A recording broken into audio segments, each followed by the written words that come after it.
경영인문학처세술 유튜브 구독자 여러분 반갑습니다. 경영인문학처세술은 역사 속 지혜와 사례를 통해 현대 사회의 기업 경영과 인간관계를 탐구하는 흥미로운 주제입니다. 지난번에는 고려 거란 전쟁 서경을 지키고 거란에 격파한 영웅 지체문의 등장 항복파를 참살하다 인문학처세술이란 주제로 영상을 보내드렸고요. 오늘은 거란 고려 전쟁 고려의 영웅 벽산공신 양규와 김숙흥이 전사 인문학처세술이란 주제로 영상을 보내드리겠습니다. 강감찬이 거란 진중에서 기만책을 펼칠 동안 서경의 관리 원종석은 강감찬을 배신하고 항복을 준비하는 치졸한 모습을 보였습니다. 원종석은 어떻게 이렇게 비겁한 걸까요? 물론 거란 대군이 서경으로 쳐들어오면 서경의 백성들과 군사들의 목숨이 위험하고 막대한 피해를 입는 건 어쩔 수 없다지만 그래도 자신의 목숨을 걸고 거란에 가는 강감찬 같은 사람을 눈앞에서 보고도 오히려 강감찬을 배신하고 기만하면서 강감찬과 현종이 거란 성종을 속였다고 고자질하는 모습을 보고 있자니 정말 저 사람이 서경을 관할하는 관리가 맞나 싶을 정도로 한심합니다. 강감찬은 서경 안에 거란군을 주둔시켜달라고 말도 안 되는 이야기를 하는 원종석을 보고 흥분을 가라앉힐 수가 없었기 때문에 그 자리에서 일어나 삿대질을 하며 고함을 치며 화낼 수밖에 없었던 것 같아요. 강감찬이 거란으로 다시 끌려가면 파리 목숨이란 것을 알고 있는 원종석은 그러든지 말든지 신경도 쓰지 않으면서 아주 제대로 뒤통수 치는 모습이었는데 앞으로 고려군이 승리하게 되면 원종석은 땅을 치고 이때의 일을 후회하면서 자신의 흑역사를 부끄러워하고 강감찬에게 반드시 사죄를 해야만 하죠. 고려군이 승리하는 데는 여러 장수들의 공이 상당히 컸지만 그중 양규 장군의 곽주성 탈환이 대단했었는데 양규는 지금 곽주는 거란군의 유일한 거점 일세 내 손으로 각주를 반드시 탈환하게 돼. 라면서 의지를 다지는 모습이었는데 결국 다음에 양규는 곽주성을 탈환해내면서 서경을 공격하고 있던 거란군에게 아주 큰 한방을 먹이게 될 것 같습니다. 흥화진에서 양규가 끝까지 저항하자 20만 병사를 남겨놓고 남아한 야유, 융선은 통주에서 강조가 이끈 고려군을 대파했지만 그들이 점령한 성이라고 아직까지 곽주성 하나밖에 없는 상황에서 다시 남하하여 서경을 공략하기 시작하다가 그 하나 점령한 곽주성마저 도로 뺏겼다는 충격적인 소식을 접하고야 만 것인데요.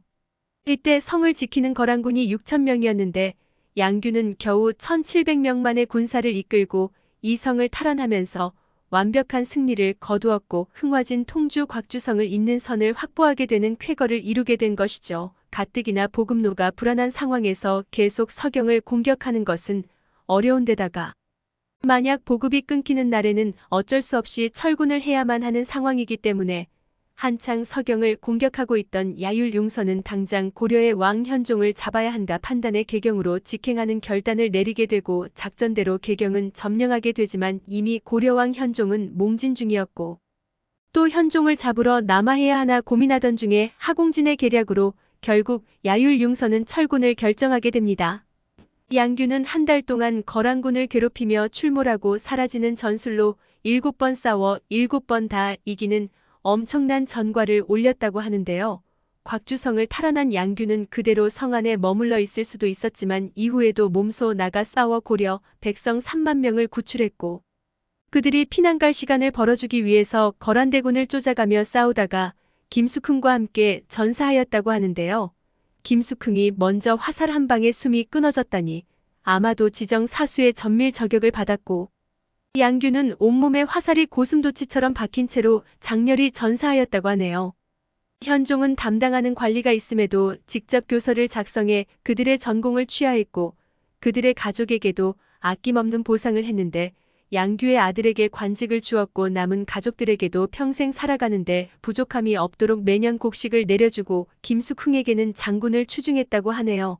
이 정도만 해도 상당한 보훈이었지만 이것도 부족했는지 현종은 양규와 김숙흥의 사마후 벽산공신이란 칭호를 내렸다고 하니 현종이 그들에게 얼마나 고마워했는지 잘 알 수 있는데요.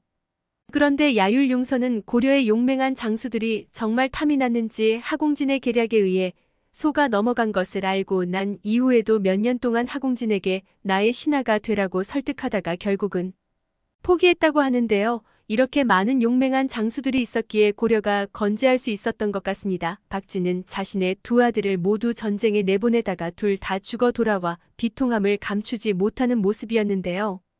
지난 5회에서 박진은 동원령에 반발하면서 무장한 김종현에게 화를 내며 말하길 아들이 지난 전쟁에서 죽었는데 이젠 둘째를 바치게 하냐고 따졌는데 그도 그럴 것이 자신의 아들을 전부 전쟁으로 잃어버리게 생겼는데 반발을 안 하는 부모가 있을지 생각하면 부모로서 이해가 가는 반응이었는데 이때 개경 조정 때문에 일어난 전쟁이란 식으로 표현하며 황실의 반감을 나타냈고 김종현의 태도에도 분노했던 게 김종현은 동원령이 따르지 않을 경우 그 처벌이 분명할 것이니 따르라며 나이도 더 많고 윗사람인 박진에게 매우 강경한 태도를 보였기 때문에 박진은 김종현의 무례함에 더욱 화를 냈는데 황제도 아닌 군대의 일개장수가 지방 호족에게 저런 식으로 말을 하는 건 당시로서는 당연히 월권 행위였고 세금 부역 등의 문제 때문에 지방 호족들이 개경 황제에 대한 인식이 안 좋을 때라 더욱 반발을 사게 됐던 것 같더라고요.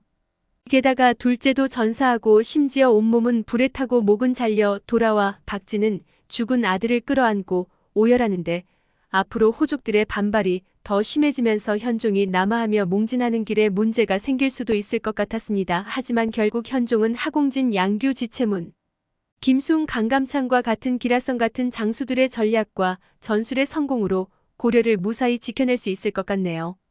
경영인문학처 세술 유튜브 구독자 여러분, 오늘은 여기까지입니다. 계속적으로 경영인문학처 세술이란 주제의 영상으로 보내드리겠습니다. 이 영상이 유익하셨다면 구독과 좋아요 꼭 눌러주시면 감사하겠습니다. 다음 영상에서 또 만나요.